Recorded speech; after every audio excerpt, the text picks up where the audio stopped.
ગાંધીનગરમાં એક સારું ભવનનું નિર્માણ કરવા જઈ રહ્યા છે. એનું નામ આપ્યું છે સરસ્વતી ધામ. એ સરસ્વતી ધામનું ગાંધીનગરમાં નિર્માણ કરવા જઈ રહ્યા છે. એનું આમંત્રણ આપવા માટે આવ્યો છું. એટલે ઘણાને એવું થાય કે રાતે 3 વાગે શું તમામ સમાજો આગળ વધી ગયા.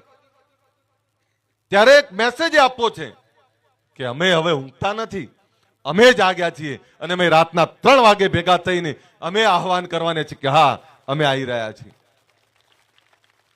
નામ આપ્યું છે અભ્યુદય. એટલે ખૂબ સુંદર સમય આવવાનો છે.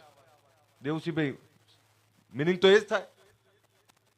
અભ્યુદય મહાસંમેલન નામ આપ્યું છે કે આવનારો સમય અમારો છે, આવનારી પેઢીનો છે.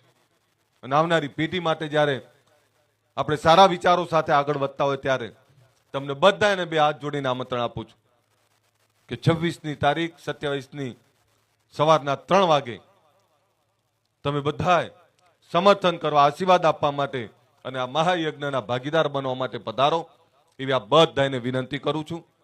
આ સમાજે અમને ખૂબ નામ આપ્યું છે, આ સમાજે પ્રેમ પણ ખૂબ આપ્યો છે, ત્યારે જીવતા જીવતીનું ઋણ અદા કરવા માટેનો અમારો આ પ્રયત્ન છે.